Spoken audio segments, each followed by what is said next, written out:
Captain Jake Morrison stood on the bridge of the New Horizon and watched the massive space station grow larger on the screen. Council Station Alpha was huge, bigger than anything humans had ever built. It looked like a giant metal flower with thousands of lights blinking across its surface. Ships from dozens of alien worlds moved around it like busy insects. "We're getting close, Captain," said Commander Ryan Brooks from his position at the security station. He was a big man with gray hair and worried eyes. "The aliens are telling us where to dock." "Good," Morrison replied. He was 45 years old and had been dealing with aliens for most of his adult life. Today felt different, though. The message from the council had been strange. They called it an urgent meeting about human activities in space. Dr. Lisa Chen looked up from her science station. She was younger than Morrison and much smarter about alien biology. "Captain, I'm reading some unusual energy patterns from the station. They have weapons powered up." "Weapons?" Morrison frowned. "This is supposed to be a trade meeting." "That's what they told us," said Ambassador Helen Davis. She was the oldest person on the ship and had been talking to aliens longer than anyone else. "But something feels wrong about this whole thing." The New Horizon moved slowly into the docking bay. The space inside was enormous. Morrison could see ships from all the major alien races. The hegemony reptiles had the biggest ships. The insect-like swarm had ships that looked like they were grown instead of built. The energy beings called the Collective had ships that glowed. "With blue light, all these ships for a trade meeting?" Brooks asked. "This looks more like a war council." Morrison felt his stomach tighten. Humans had been part of the Galactic Council for 37 years. In all that time, they had always been treated like children. The aliens made the rules. Humans followed them. Earth got some alien technology in return. It wasn't a fair deal, but it kept the peace. "Captain, we're getting a message," said the communications officer. "The council wants us to come aboard immediately. No weapons, no recording devices. Just the 4 senior officers? Just the 4 of us?" Morrison looked around at his bridge crew. "That's unusual." "It's very unusual," Davis agreed. "Normally, they want a full diplomatic party."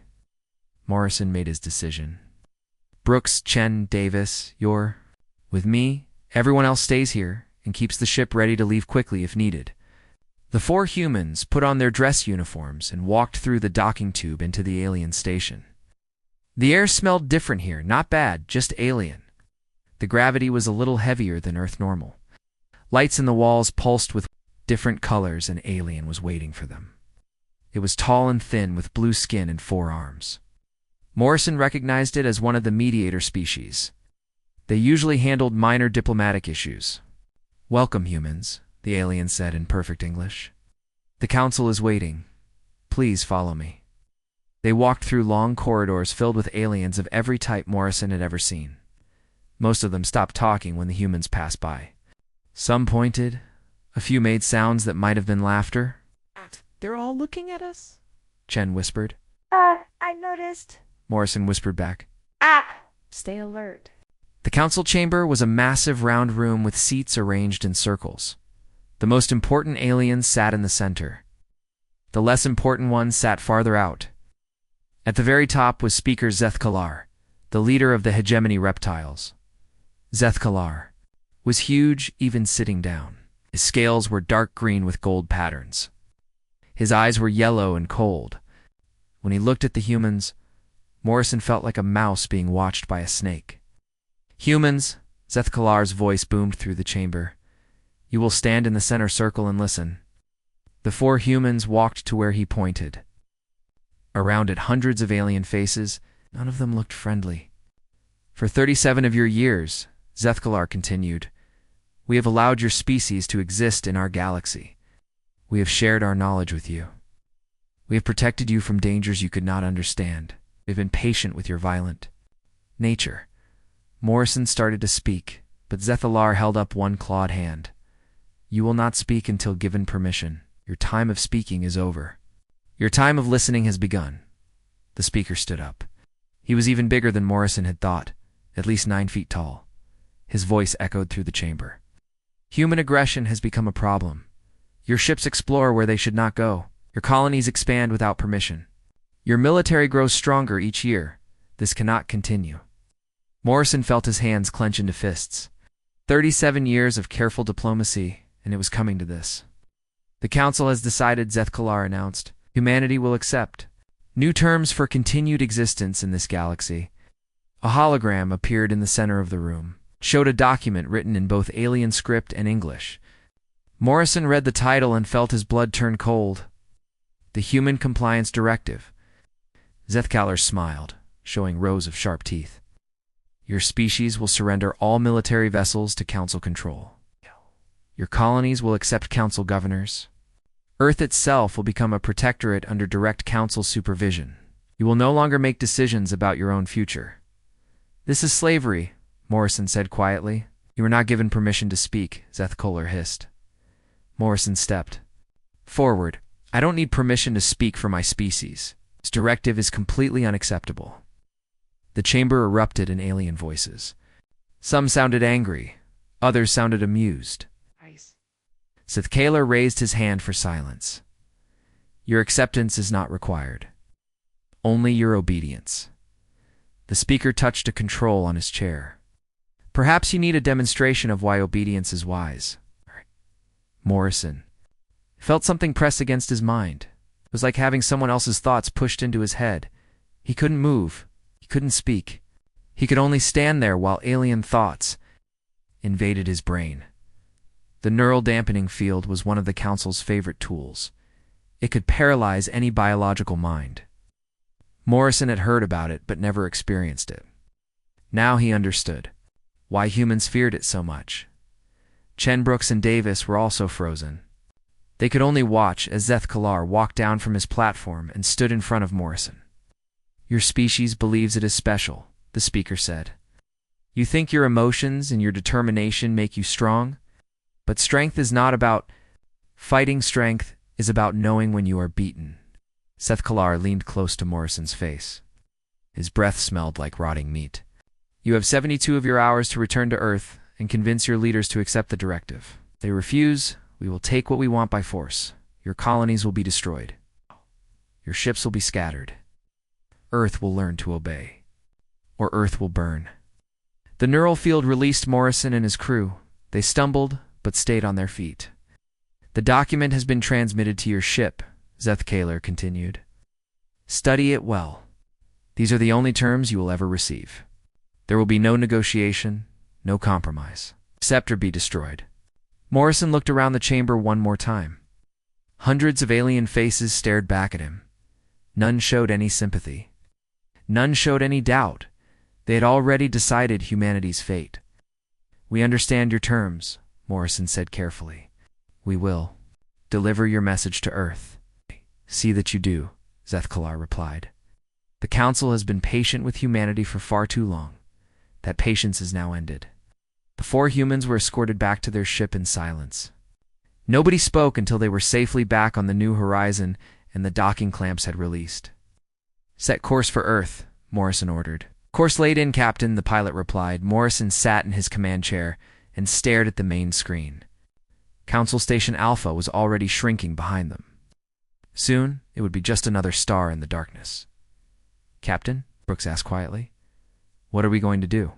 Morrison was quiet for a long moment. Then he stood up and walked to the navigation station.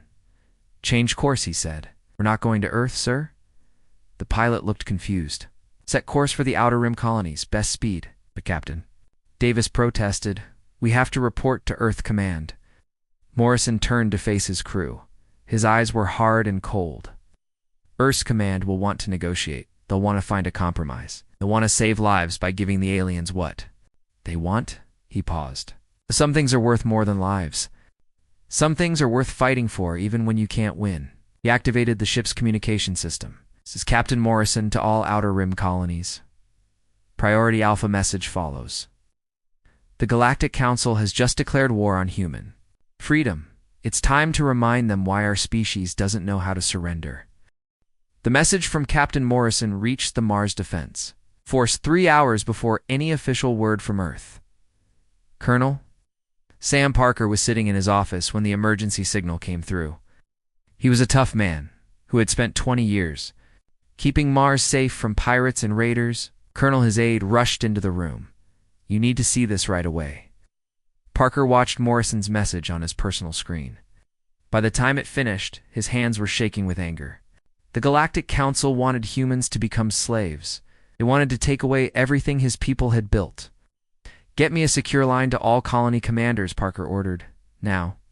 Within an hour, Morrison's message was spreading across human space faster than any official communication network. On mining stations, farming worlds, and military bases. Humans were learning that their freedom was about to end.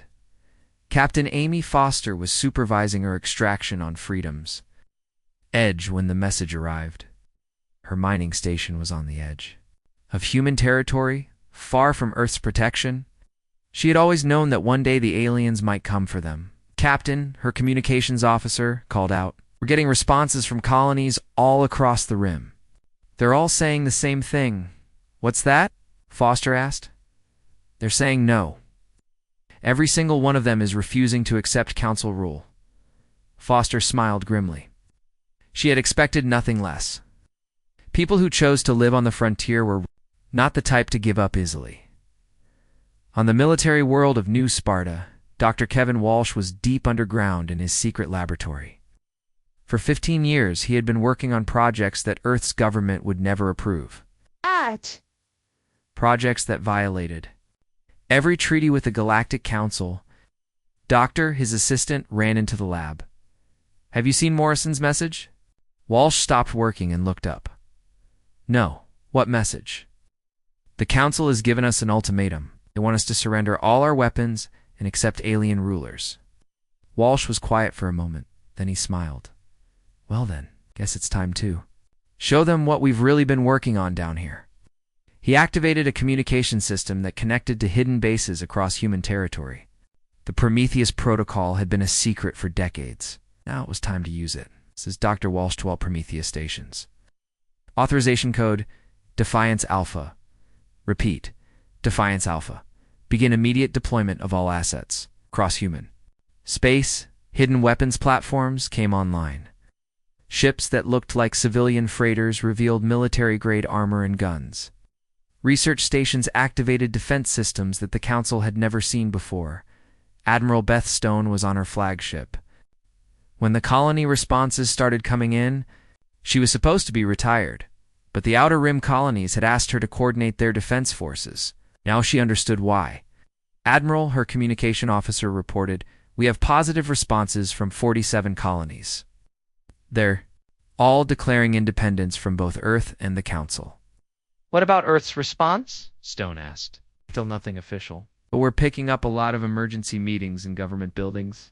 Stone had fought in the last major space battled 20 years ago. She knew what war looked like.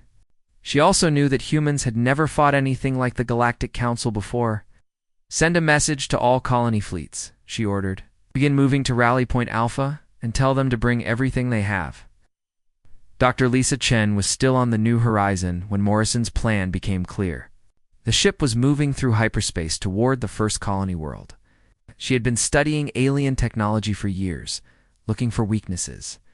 Now she realized she might need to find them quickly. "Captain," she called out to Morrison, "I've been thinking about what happened on the station, the neural dampening field they used on us." Morrison walked over to her station. "What about it?" "It works by disrupting brain chemistry. But human brains are different from most alien species. We might be able to develop protection against it." "How long would that take?" Chen thought for. "A moment. If I can get access to Dr. Walsh's research data, maybe a few weeks. But I'll need samples of the alien technology. We'll get you what you need." Morrison promised Top Commander Ryan Brooks was monitoring communications from his security station. Reports were coming in from across human territory. The response was better than he had hoped for. "Captain, I'm seeing something interesting," Brooks reported. "The colonies aren't just refusing to surrender. They're actively preparing for war." Morrison walked over to look at the data. "Show me." Mining ships are being converted to carry weapons. Civilian transports are loading military supplies. Even the research stations are activating defense systems. Morrison smiled. "Sounds like humans haven't changed much since we left Earth." Ambassador Helen Davis was worried. She had spent 30 years trying to keep peace with the aliens. All her work was about to be destroyed. "Captain," she said quietly, "are we doing the right thing? Maybe we could negotiate something less extreme." Morrison looked at her with understanding. "Helen, I respect everything you've done for humanity, but some things can't be negotiated. Would you negotiate about whether your children should be free?" Davis was quiet for a moment. Then she nodded. "No, I wouldn't." "Then you understand why we're doing this." The New Horizon dropped out of hyperspace near the mining world of New Texas. It was a rough planet with a small population, but the people there were tough. Morrison knew they would fight. "Captain," the communications officer called out, "we're being hailed by the planet. Put them through."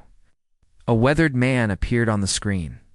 "Captain Morrison, this is Governor Bill Hayes of New Texas. We got your message.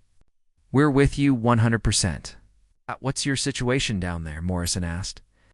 "We've got about 50,000 people and not much for weapons. But we've been mining heavy metals for 20 years. If you need materials for making weapons, we've got plenty." "That's exactly what we need," Morrison replied. "We'll be in orbit in 2 hours." As the New Horizon approached New Texas, Morrison received updates from across human territory. The response was overwhelming. Colony after colony was declaring independence. Ships were converging on rally points. Hidden weapons were being revealed, but the most important message came from Earth itself. General Frank Cooper, one of Earth's senior military officers, sent a coded transmission.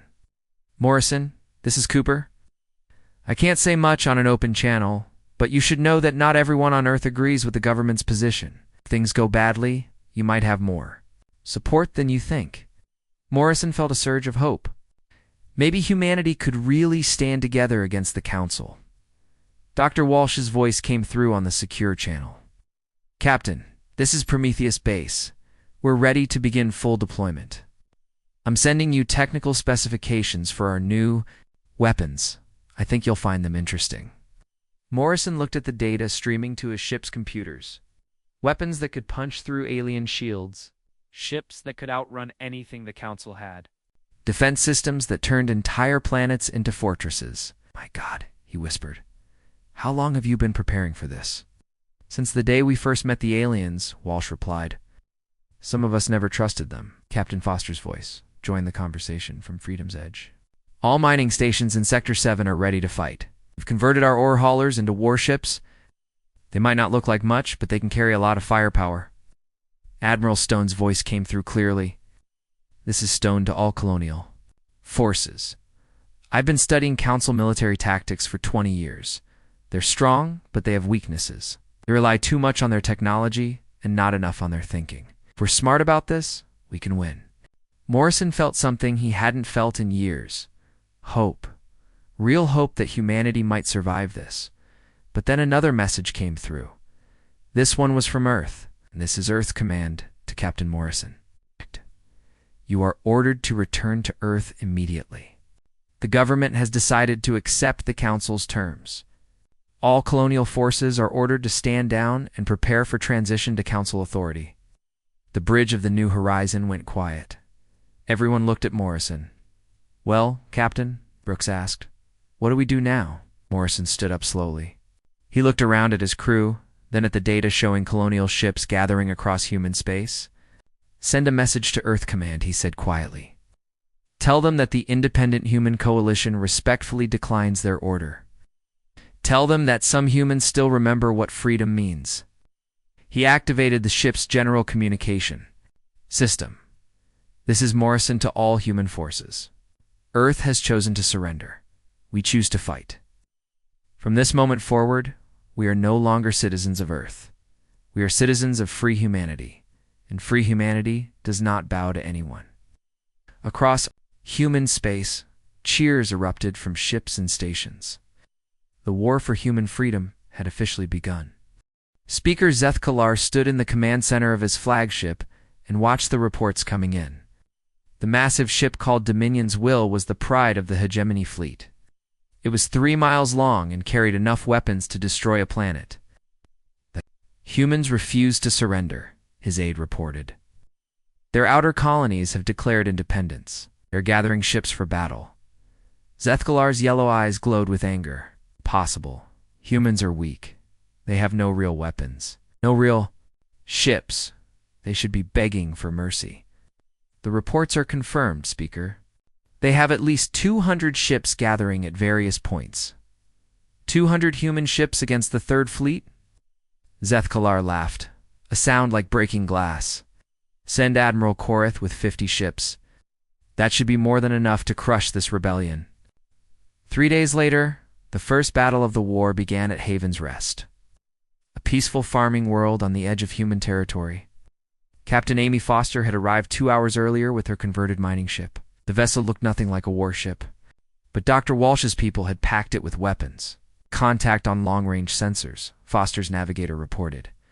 3 council ships approaching fast. Foster looked at her crew. Most of them were miners and engineers, not soldiers. Volunteered to fight for their freedom. Remember what Admiral Stone taught us? Foster said calmly. Council ships are fast in straight lines, but slow to turn. We use that against them.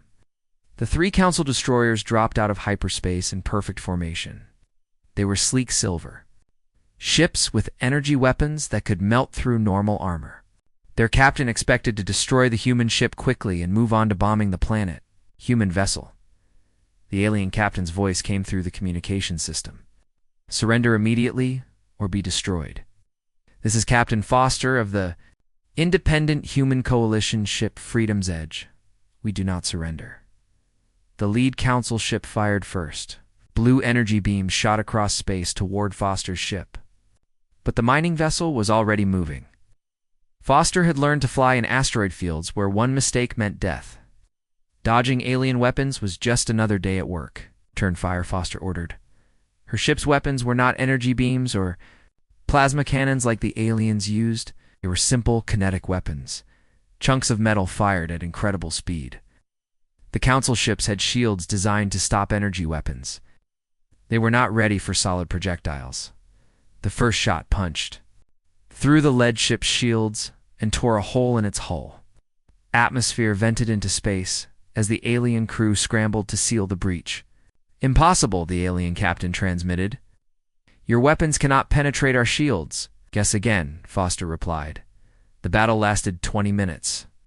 Foster's ship danced around the slower council vessels, hitting them again and again with kinetic rounds. The aliens tried to adapt, but their ships were not built for this kind of fighting. When it was over, 2 council ships were drifting wrecks. The third had retreated into hyperspace to report what had happened. This is Foster to all coalition forces, she transmitted. Okay, first blood to humanity.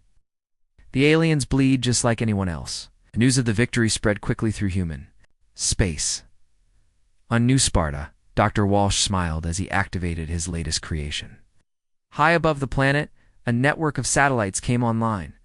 Each one carried a kinetic bombardment system that could strike targets anywhere in the solar system. Time to show them what real human engineering looks like, Walsh said to his team. The council's response was swift and brutal. Admiral Korath arrived at Haven's Rest with 20 ships and began bombing the planet from orbit. The farming communities had no defense against orbital bombardment. Thousands of innocent people died in the first hour. Captain Foster's ship was too far away to help. She could only watch as alien weapons turned the peaceful world into a burning wasteland. They're targeting civilians, her weapons officer said with horror. I know, Foster replied through gritted teeth. Send the footage to every human ship in space. Let them see what we're fighting against. On Earth, General Frank Cooper was in an emergency meeting with the Planetary Defense Council. The footage from Haven's Rest played on screens around the room. This is what happens when we resist, the Secretary of Defense said. This is why we need to accept the Council's terms. Cooper stood up slowly. No, this is why we need to fight. The Council just showed us their true nature. They're not interested in protecting us. They want to enslave us or kill us. General Cooper, you're out of line, the Secretary warned. Am I? Look at those images. These are human beings being murdered from space. And you want to hand over our weapons to the people. Who did it? Cooper walked to the door. I've served Earth for 30 years. I won't serve the people who are killing our children. He left the meeting and went directly to his office. Within an hour, he was in contact with Morrison and the Colonial Fleet. Morrison, this is Cooper, bringing Earth's Fifth Fleet too. Join you. We'll be at your coordinates in 18 hours. Morrison was shocked. Frank, that's mutiny. They'll court-martial you. Let them try, Cooper replied. Some things are more important than following orders. The Battle of Haven's Rest had changed everything. The council realized they were not fighting helpless farmers. Admiral Stone gathered her fleet at Rally Point Alpha and prepared for the next attack. The aliens made a mistake, Stone explained to her captains during a strategy meeting. They showed us they're willing to kill civilians. Now every human in the galaxy knows what surrender really means. Lieutenant Tony Rivers was the youngest ship captain in the fleet. His ship was a converted cargo hauler, but it was fast and well-armed. Admiral, what's our next move? We're going to hit them where they don't expect it, Stone replied. Intelligence. Reports show a council supply depot at Kepler Station. It's lightly defended because they think it's too far behind their lines for us to reach. Captain Morrison's voice came through the communication system. Stone, this is Morrison. We just received word that General Cooper is bringing reinforcements from Earth. Real military ships with trained crews. Stone smiled. Then we're going to give the council a lesson they'll never forget. Dr. Lisa Chen had been working non-stop since the war began. Her research into alien technology was paying off. She had found a way to protect human minds from the neural dampening field. Captain, she called to Morrison. I've got it. The neural protection system is ready for testing. How does it work? Morrison asked. It's actually simple. Human brains produce electrical patterns the aliens don't understand. If we amplify those patterns with a small device, their neural weapons can't lock onto our minds. Morrison smiled. How long to build enough for the fleet? With Dr. Walsh's manufacturing facilities, we can have 1,000 units ready in a week. Engineer Kate Murphy was on board Admiral Stone's flagship when the next attack came. The Council had sent a full battle group to destroy the human fleet. 30 alien ships dropped out of hyperspace in attack formation. All ships, this is Stone. Remember your training. Use your speed and stay together. The human fleet was smaller, and their ships were not as advanced as the Council vessels. But they had advantages the aliens didn't expect. They were faster, more maneuverable, and their crews were fighting for their homes. The battle was fierce. Council energy weapons lit up space like deadly fireworks. Human kinetic weapons answered back with streams of metal projectiles. Ships on both sides took damage, but the humans were winning. Their flagship is breaking off, Murphy reported from her engineering station. They're trying to retreat. Not today, Stone replied. All ships concentrate fire on the enemy flagship. Council Admiral watched his carefully planned attack fall apart. Human ships moved in ways that defied tactical doctrine. They worked together like parts of a single organism. His own ships, trained to follow rigid formation rules, couldn't adapt fast enough. All ships retreat, the alien admiral ordered. Return to base immediately. But it was too late. Human ships surrounded the Council formation and cut off their escape routes. When the battle ended, only 5 alien ships managed to escape. The rest were destroyed or captured. Dr. Walsh's voice came through on the communication system. Admiral Stone, this is Prometheus Base. We're reading massive energy. Signatures from the Council's home systems. They're mobilizing their main fleet. Stone looked at the tactical display. Victory had cost them 12 ships and hundreds of lives. The Council would send everything they had in response. How many ships are they bringing? She asked. Our long-range sensors show at least 500 ships gathering. Maybe more. Morrison's image appeared on the communication screen. Beth, we've got a problem. Earth's government just announced they're sending their own fleet to stop us. They want to arrest all colonial leaders and hand us over to the Council. Stone was quiet for a moment. Then she activated the fleet communication system. All ships. This is Admiral Stone. The Council is coming with everything they have. Earth's fleet is also moving against us. We're outnumbered, outgunned, and running out of places to hide. She paused and looked around at her bridge crew. They were young, scared, but determined. But we have something they don't understand. Have something worth fighting for. We have freedom. We're going to keep it no matter what the cost. The war had been raging for 6 months when Admiral Stone received the intelligence report that changed everything. Her fleet was hiding in the Shadow Nebula, a vast cloud of gas and dust that blocked most sensors. It was the perfect place to plan their next move. Admiral Commander Nick Powell entered her ready room carrying a datapad. Powell was a specialist in operations behind enemy lines. His team had been gathering information about Council activities for weeks. "What do you have for me, Nick?" Stone asked. "We've been monitoring Council communications. Our military commanders are starting to panic. Our hit-and-run attacks are working better than we hoped." Stone looked at the tactical display on her wall. Red dots showed Council positions. Blue dots showed human forces. The humans were badly outnumbered, but they were winning small battles across dozens of star systems. "How are they panicking?" Stone asked. "They're pulling ships from Border Patrol to chase us. Their supply lines are stretched thin. And most importantly, other alien species are starting to ask questions." Powell activated a holographic display. It showed intercepted Council messages. "The Vegan Trade Union wants to know why the Council is using so many resources to fight humans. The Crystal Collective is asking about reports of civilian bombings. Some species are starting to doubt the Council's version of events." Stone smiled. This was better news than she had hoped for.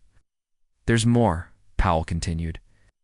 "We've identified a major Council communication hub in the Centauri system. If we could capture it intact, we might be able to access their entire communication network. That's deep in Council territory," Stone said. "How would we get there without being detected?" "Dr. Rachel Green has an idea about that." Dr. Green was the fleet's expert on alien technology. She had been studying captured Council equipment for months. When she entered the ready room, she was carrying a small device that glowed with soft blue light. "Admiral, I think I've found a way to make our ships invisible to Council sensors." Stone raised an eyebrow. "Invisible? Not exactly invisible, but close enough.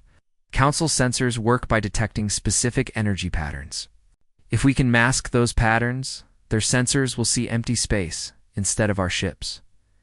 Green set the device on Stone's desk. "This is a prototype cloaking generator. It uses modified alien technology combined with human engineering. We can build enough for a small strike force." Stone studied the device. "How long would the cloaking last? About 6 hours per unit?" "That should be enough time to reach the communication hub, capture it, and escape." "What's the catch?" Stone asked. She had learned that every advantage came with a price. The cloaking drains power from all other systems. Weapons, shields, life support, everything runs at minimum levels while the cloak is active. Powell spoke. "Up. That's why we need to capture the hub intact. Can't fight our way in and out. This has to be a stealth mission." Stone made her decision. "How many ships can you equip with cloaking devices?" 5 ships maximum," Green replied. "And they need to be small, fast vessels." "Perfect. Pick your team. We're going to steal the Council's secrets." 3 days later, 5 human ships slipped out of the nebula under cover of darkness. Captain Alex Turner commanded the lead. Ship, a converted scout vessel called Earth's Vengeance. Turner was young but skilled, with a reputation for impossible missions. "Cloaking devices online," Turner's engineer reported. "All ships are invisible to sensors." As a small fleet moved through space, like ghosts, Council patrol ships passed within a few thousand kilometers without detecting them. After 2 days of silent running, they reached the Centauri system. The Council communication hub was a massive space station orbiting the system's 3rd planet. It was heavily defended with orbital weapons platforms and a squadron of warships. Under normal circumstances, attacking it would be suicide. "Remember the plan?" Turner transmitted to his team. "We dock at the maintenance bay, disable the security systems, and take control of the central computer. In and out in 30 minutes. "What if we run into heavy resistance?" asked the captain of the second ship. "Then we improvise," Turner replied. "But try not to shoot anything unless you have to. We need this station intact." The 5 ships approached the station from different angles. Turner's ship reached the maintenance bay first. The docking clamps engaged with a soft thud that seemed too loud in the silence. Cloaking devices offline, Turner ordered. Switch to combat power. Let's go get those files. Powell led a team of Marines through the station's corridors. The aliens had not expected an attack so deep in their territory. Most of the station's crew were technicians and communications specialists, not soldiers. Control room is this way, Powell whispered into his radio. 2 guards at the door. The guards were tall, thin aliens with gray skin and large black eyes. They carried energy weapons, but were not wearing armor. Powell's team stunned them with non-lethal weapons and dragged them into a storage closet. "We're in," Powell reported. "Beginning data download now." The control room was filled with alien computers and communication equipment. Dr. Green's technical team went to work immediately, connecting human devices to the alien systems. "This is incredible," one of the technicians whispered. "They have communication records going back 50 years, military plans, supply routes, everything. How long to copy it all?" Powell asked. "At least an hour," the technician replied. Powell frowned. They had planned to be gone in 30 minutes. "Work faster. We can't stay here much longer." Meanwhile, Turner was dealing with his own problems. Council ships were starting to respond to the station's distress signal. His small fleet couldn't. "Fight a prolonged battle." "Powell, this is Turner. We've got company coming. How much longer do you need?" "At least 40 minutes, Powell replied. "We don't have 40 minutes. Council reinforcements are jumping into the system." Turner looked at his tactical display. 6 Council warships were approaching fast. His 5 ships were outnumbered and outgunned.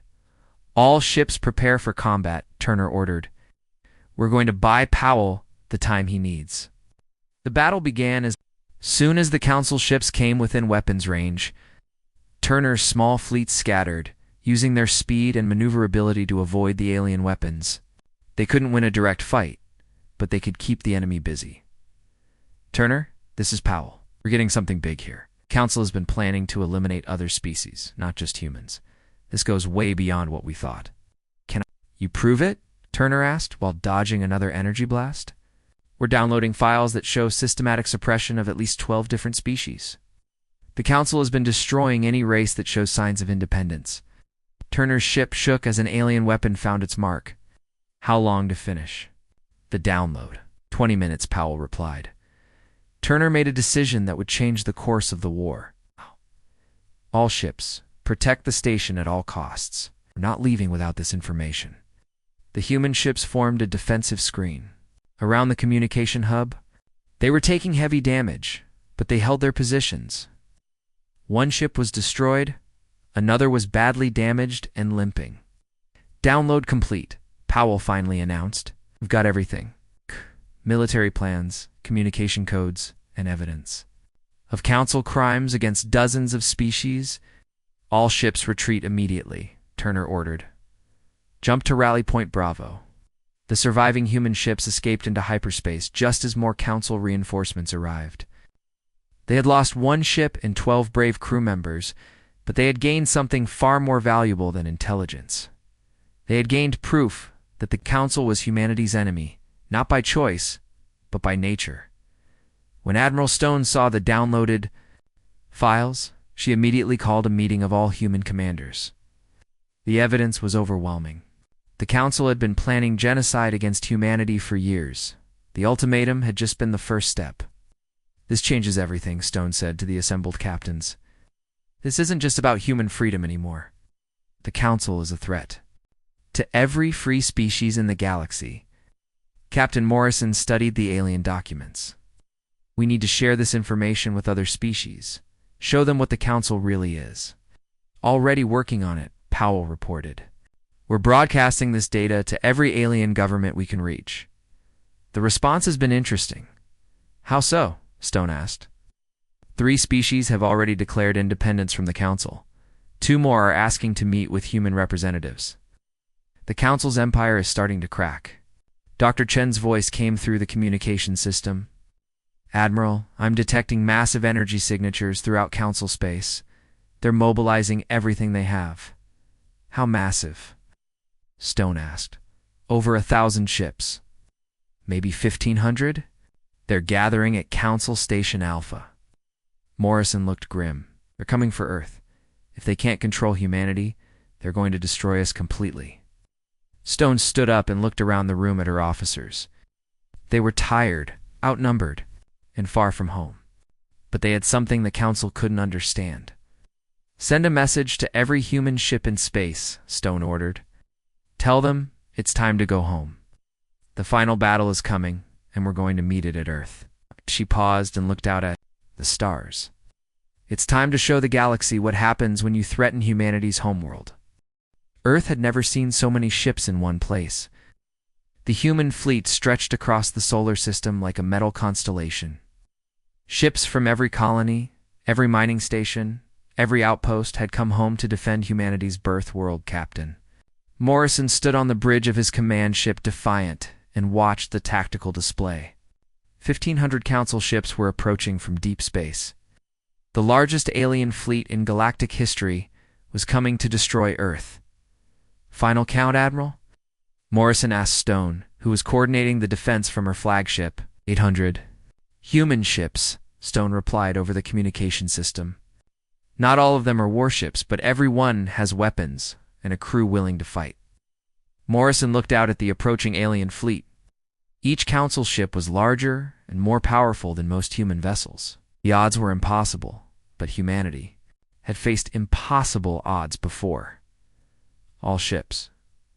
This is Morrison. In a few hours, the Council fleet will reach Earth. They come here believing they can destroy us.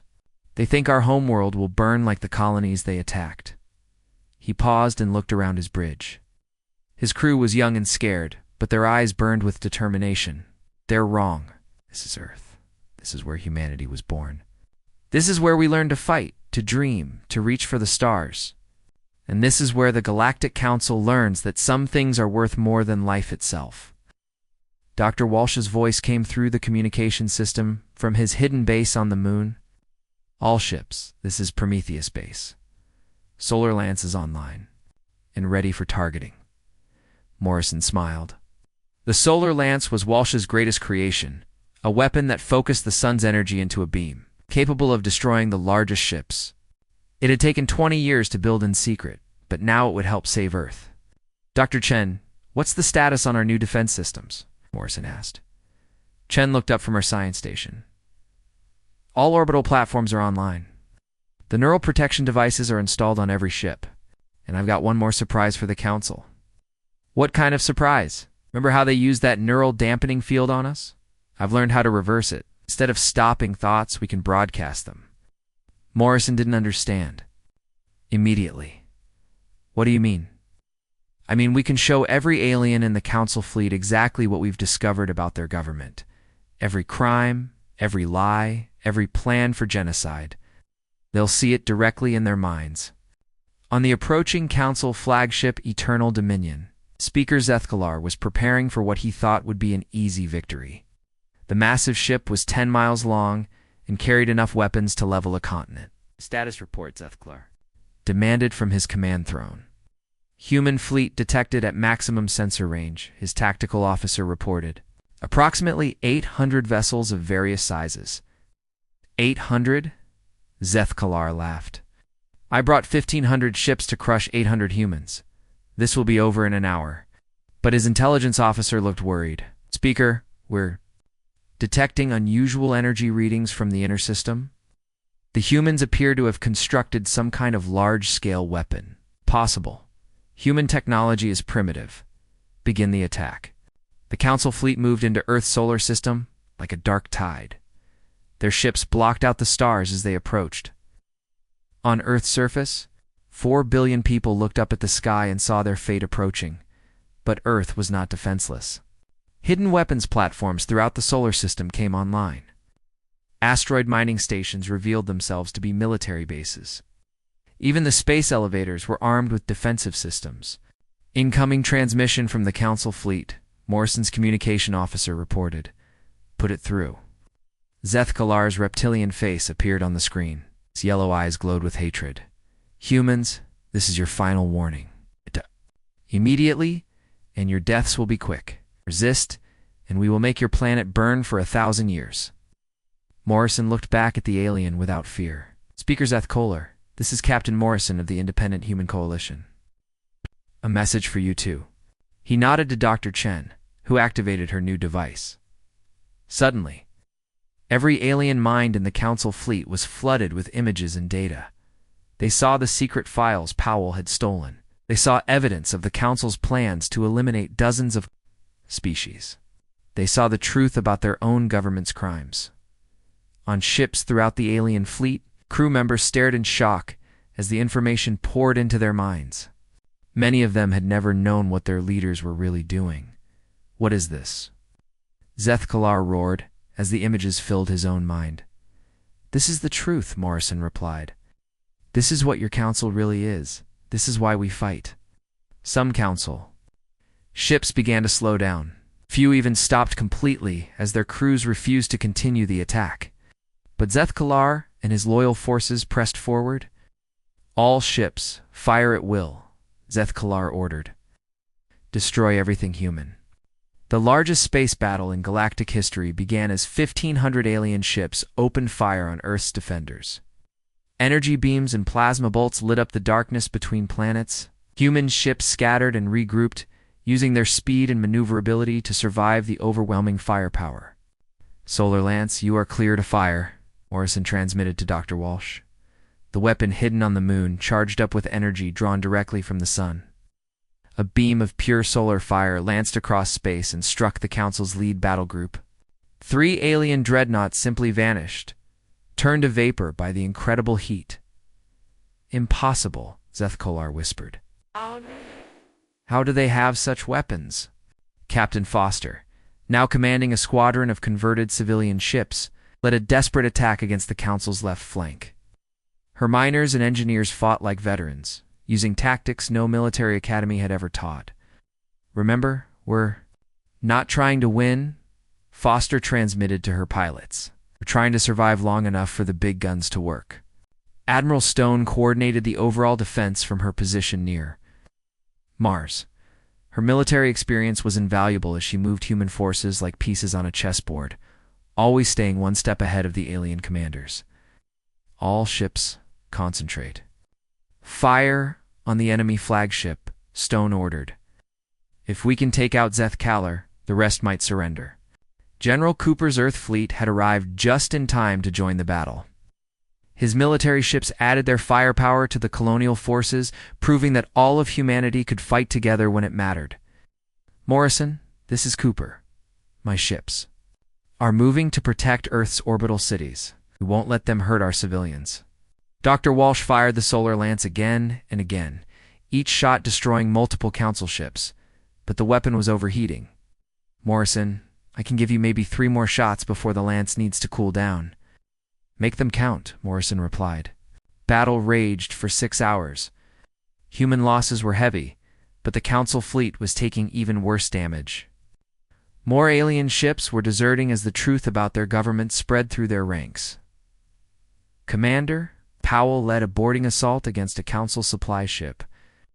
His Marines captured alien officers and learned about the enemy's tactical plans. Morrison, the Council has a backup plan. If they can't win, they're going to ram their flagship into Earth. Morrison looked at his tactical display. The massive ship Eternal Dominion was indeed moving toward Earth, building up speed for a ramming. Attack. All ships intercept the flagship, Morrison ordered. Cannot let it reach Earth. But Zeth Kohler's ship was too big and too fast. It would reach Earth's atmosphere in minutes. Morrison made the hardest decision of his life. This is Morrison. To all ships. I'm going to intercept the flagship myself. Continue the fight without me. Jig. No. Admiral Stone's voice came through clearly. There has to be another way. There isn't time, Morrison replied. Tell Earth that humanity never gave up. The Defiant accelerated toward the massive alien ship. Morrison's crew stayed at their posts, knowing they were going to die to save their homeworld. But at the last moment, Dr. Walsh fired the solar lance one final time. The beam struck Eternal Dominion just as Morrison's ship reached it. Both vessels exploded in a ball of fire that could be seen from Earth's surface. With their leader dead and their flagship destroyed, the remaining Council ships began to retreat. The human fleet pursued them, driving them out of the solar system and back into deep space. When the battle was over, Admiral Stone took command of the combined human fleet. The victory had cost them dearly, hundreds of ships destroyed and thousands of lives lost. But Earth was safe, and the Galactic Council's power was broken. In the weeks that followed, species after species declared independence from the Council. The evidence of Council crimes had spread throughout the galaxy, turning former subjects into rebels. A year later, Ambassador Davis stood in the same chamber where Speaker Zeth Kalar had once threatened humanity. How it served as the meeting. Hall for the new Galactic Assembly, where all species were equal. The memorial is complete, she reported to Admiral Stone. Every name of every human who died in the war is inscribed in the wall. Captain Morrison's name is at the top. Stone nodded. He would have liked that. He never wanted to be a hero, but that's exactly what he became. The inscription on the memorial was simple but powerful. It was written in every galactic language, so that all species could understand humanity's promise to the universe.